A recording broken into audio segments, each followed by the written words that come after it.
Love Bites. They've been compared to several classic metal bands, including Iron Maiden.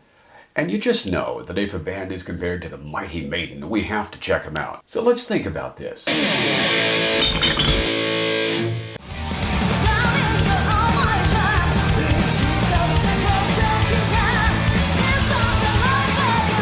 Hey everybody, it's me, Wayne, your metal professor, and we'll do more intro after we get to the first cut of Love Bites' latest album, Judgment Day.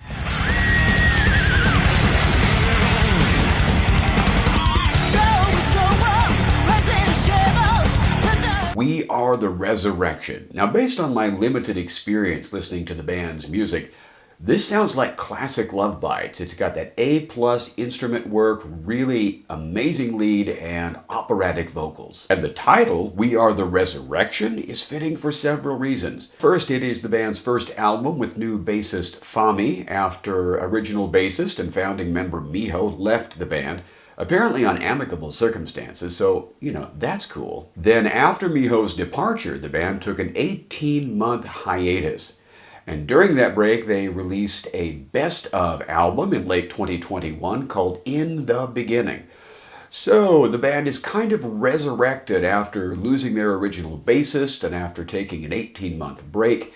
And this song, We Are the Resurrection, clearly is intended to mark the start of a new chapter in Love Bites history. Now, the lyrics deal with leaving past difficulties behind and starting anew, albeit not going in a completely different direction, but rather with a reaffirmation of original purpose. And if the purpose is to melt faces, this is a nice first step down the new road. All right, we'll hit the rest of the tracks on the album coming up here in just a minute, but I want to pause and say thank you so much for choosing this video. Thank you. Obviously, I hope you like it. If you do, please consider subscribing, give it a thumbs up, leave a comment. We've had some great discussions in the comments of recent videos. By all means, share it with somebody else that you think would like it. I'm kind of a new Love Bites fan, and it's been my experience that new listeners tend to want to hear the current stuff first before they start digging into the back catalog. So, Judgment Day, the band's latest album.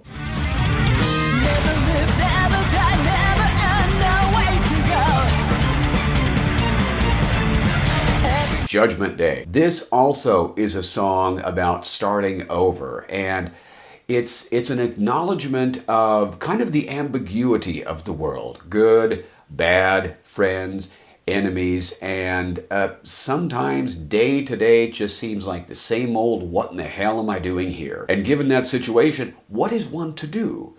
Well, the answer in this song is to start again on this day. And the cool thing about that, right, is that every day is this day once you get to it.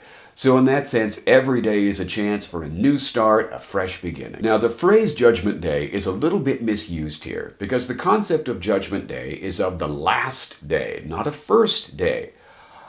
But I think we can forgive the ladies this little malapropism, and I just misused the word malapropism, so I'm glad I'm not throwing stones. In comments to an earlier video, several of you mentioned or stated that Love Bites tend to write their lyrics in Japanese and then translate them into English. And if you have any experience with a language other than your birth language, you know translation is never a one-to-one correspondence, or almost never. I don't want to say translation is as much art as craft, but it's pretty close. So given then that the title in Japanese is probably Shinpan no Hi, I think, who knows what shades of meaning that phrase could have that the English phrase Judgment Day perhaps does not. By the way, I'm fully aware that Google Translate might be steering me wrong, which I shouldn't admit. I should just let you guys think I can speak every language under the sun. But, transparency, right? Also, the phrase Judgment Day has a kind of grandeur about it, so in that sense, I guess it's kind of fitting. It works with We Are the Resurrection, because both Resurrection and Judgment Day sound good. So, the music. Obviously, Asami is doing her standard, excellent operatic vocal work here. We get multiple changes of tempo, and I think this song is even heavier than the one before it. And thanks to the video, we get to see Fami, the new bassist, doing some tapping on the bass neck, which is sort of cool. And after that rather subtle introduction, wham, we are right into the meat of the song. And 2:49 through about 4:03 is a shred fest.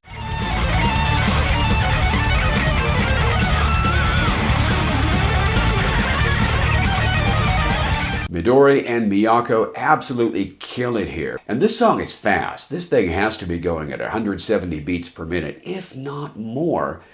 And kind of a cool thing, both Midori and Miyako at some point do a little skipping of a couple beats in their lead breaks. And it just sounds really good. Those little skips are nicely placed.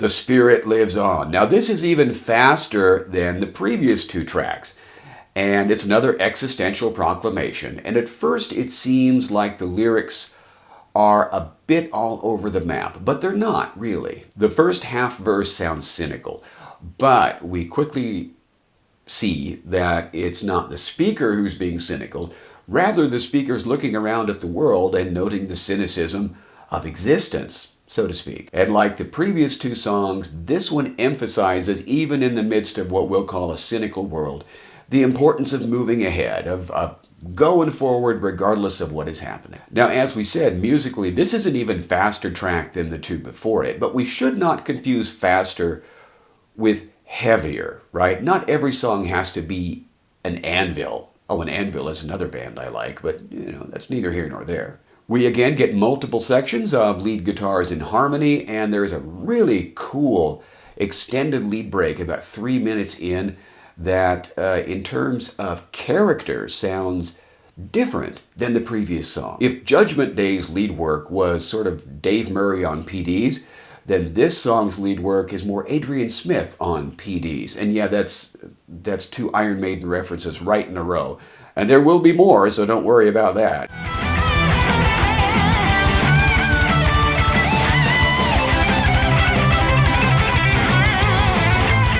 Wicked Witch, right. Now, if you are an Iron Maiden fan and you're checking out Love Bites because you heard or seen some of the comparisons between this band and Maiden, this is the song you've been waiting for.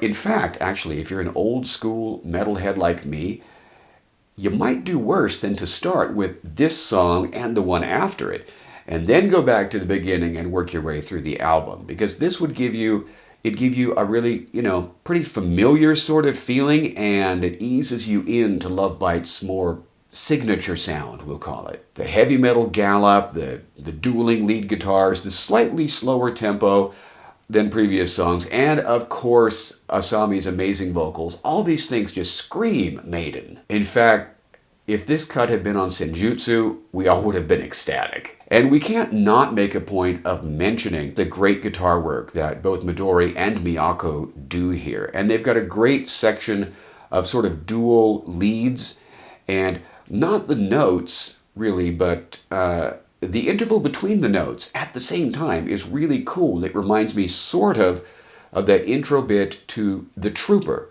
where the root note of one lead guitar is about 7.5 steps lower than the other one.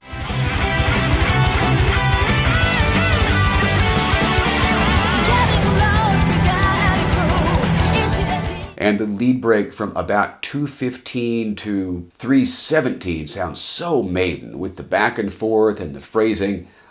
I really like it. Now let's talk lyrical content. This song breaks from the album's first few cuts in that it's sinister, but not sinister in a bad way. Now there's a sentence you don't hear all the time. It's not sinister in a bad way. It's sinister in a fun way. It's like a story, and in fact, the whole song is based on Snow White. The speaker is the titular Wicked Witch. There are references to an apple, to a mirror, to who is the fairest. And, if anyone had told me that Snow White would be worked into an amazing metal song someday, I would have said, no, but I would have been wrong.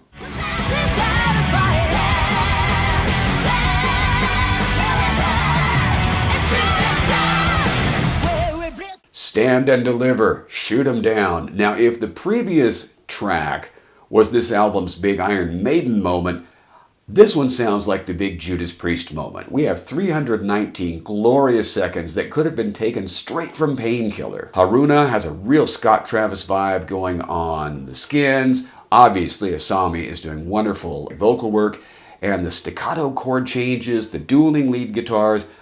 This really reminds me of Priest. Thami has a memorable bass passage right at the beginning of the song, and then Midori does nice vibrato bit. It's kind of an alternating scream and growl, and then we're right into the main riff. And let's give some special love to Miyako here, who, besides being the main composer of the music on this song, as she is on many of the songs, many of the band's songs, Miyako has a great, repeating kind of lead slash rhythm thing that she does throughout the song.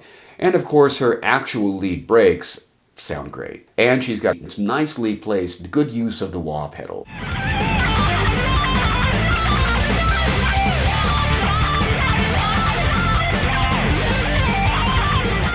Last bit, I really like this opening.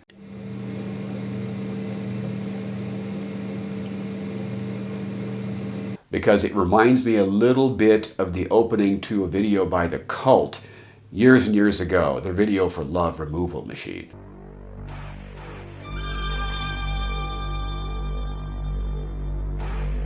Now let's pause a minute. Halfway through the album, and exactly halfway is very intentional on my part, because I want to talk about the sort of interplay, the motif that is shared with the album's music and the cover art. Some of the songs seem grouped, paired in terms of lyrical content. We Are the Resurrection and Judgment Day are both about, starting over and moving ahead. Wicked Witch and Stand and Deliver they're just fun blasts of metal. And then two songs we haven't gotten to yet. Two consecutive songs, My Orion and Lost in the Garden, both deal with lost love. So we have several pair in terms of the songs on the album. And on the album's cover, we get that same kind of thing. It shows the wolf, the band's mascot, leaping forward, having snatched the scales of justice. And of course, there's two trays on the scales of justice, having snatched them from a pair of vipers. And we can tell that the snakes are vipers because they got fangs, right? And in the distance behind, there are two ascending steep mountain slopes. Over one is the sun, and over the other is the moon. So really what we have here are four pair, two of which are the same, the scales and the snakes, and two of which are kind of opposing. The mountain slopes are a little different in character, and of course the celestial orbs over each are different than each other.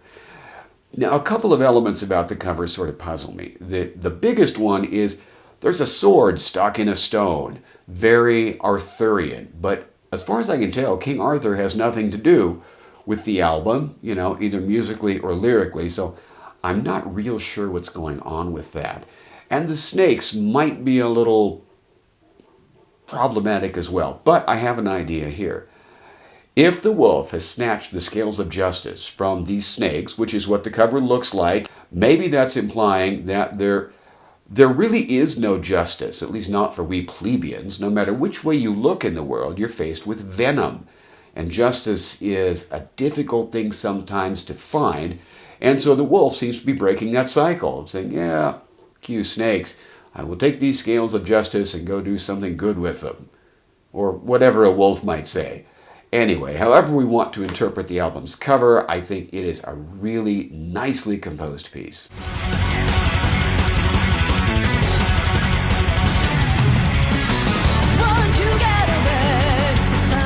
Victim of Time. Man, this is a sonic assault. Bass and rhythm guitars, 10,000 miles an hour.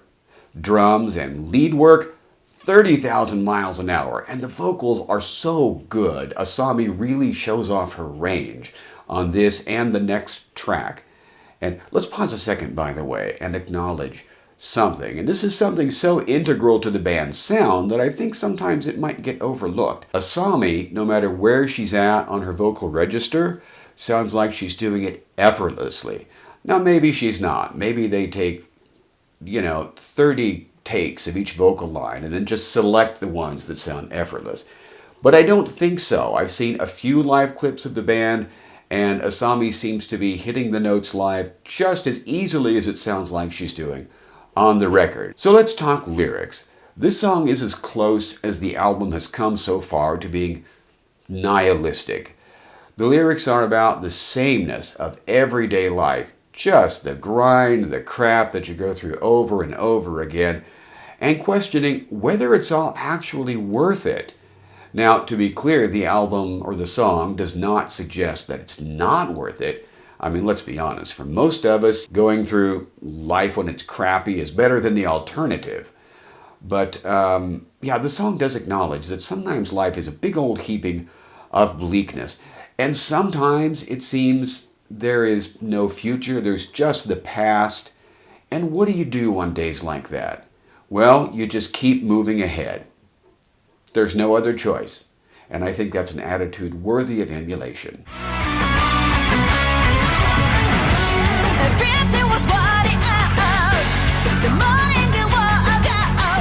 My Orion. This is a fun song. Orion in Greek mythology is the archetype of the hunter. There are several versions of the Orion myth. And one thing they all have in common is that Orion and Artemis, who is the goddess of the hunt, the goddess of the moon, the goddess of chastity, among other things, Orion and Artemis are a couple. Something else that's common to most versions of the myths is that Artemis kills him. We probably should interpret the song as being completely figurative, right? Orion isn't actually the Orion. The speaker isn't actually Artemis, okay? The moon isn't necessarily, literally the moon. Rather, the speaker is casting her lover, who is gone from her in some way, as Orion and herself as Artemis. And if she's casting herself as Artemis, this suggests that the speaker is feeling some kind of responsibility for her lover's departure. And we don't know if that departure was into death, or it's just geographical, or it's just emotional. But in at least one version of the Orion myth, Apollo, the sun god, and note that in the lyrics there are references to the jealousy of gods and so forth. In at least one version of the myth, Apollo becomes quite jealous of the relationship between Orion and Artemis, and so he tricks Artemis into killing Orion by shooting him from a distance when she can't really see what she's shooting. Which, if there are any hunters watching this video, that's a bad idea. Don't ever shoot what you can't see, okay? And musically, this is a really kick-ass track, both rhythmically and in terms of the lead work. There's some really solid wah pedal use early-ish in the song, and I don't know if that's Midori or Miyako. And that whole lead break from 2:35 to around 3:20 is quite impressive. It's got a lot of character, at least from this guitar player's perspective, and it's a joy to listen to.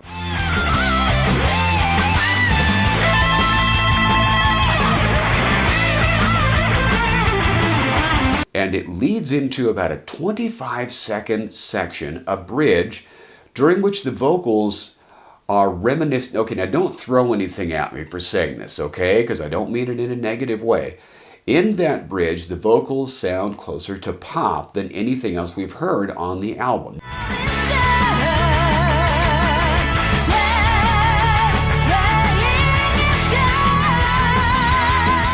Now, I'm not saying that the song itself is pop or that Asami is leaning toward popish vocals, but it's a nice difference from the vocals that she has done so far. And I think that this song as a whole is pretty accessible, perhaps more accessible to general listeners than most of the band's other material. Because of that, this tune might be a little divisive. I think a lot of people really like it. I really like it. I think it's fun. I think it's super well done. But those fans who are really into the more skull-crushing material of the band might be a little less enamored of this cut than they are of some others. Let me know in the comments if you are aware whether this is a divisive song or not. I just want to know.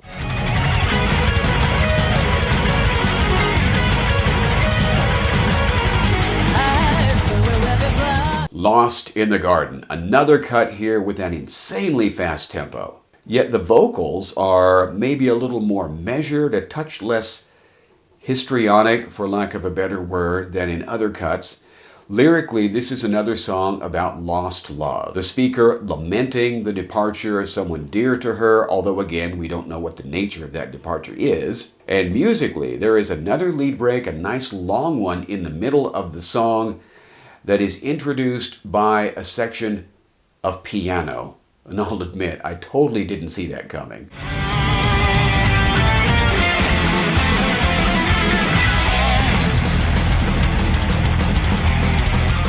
Dissonance. Oh, dissonant indeed, in several ways. First, this is probably the only fully thrash cut on the album. At least it sounds that way to me. Also, the speaker appears to suffer from a violent mental illness.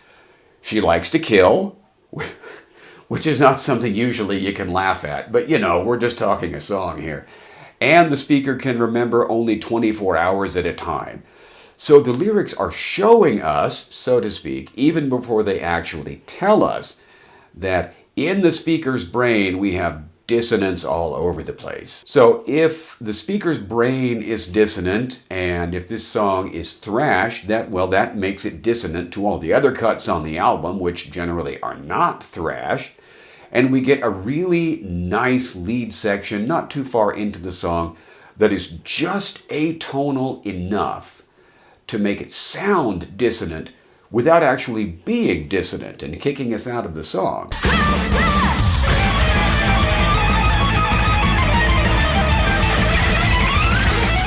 After that lead break, we get a really thumping rhythm section, some more lead guitars, and one lead section that's actually pretty melodic, pretty harmonious, and that makes that specific lead section kind of dissonant to the rest of this track. I think musically this is a really interesting song, and it probably will take several listens if we want to identify all the elements that are dissonant either within the song or to the rest of the album.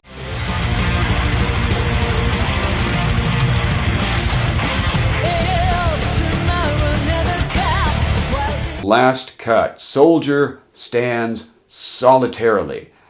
And I feel so good about finally saying solitarily correctly, because this section took me so many takes, man.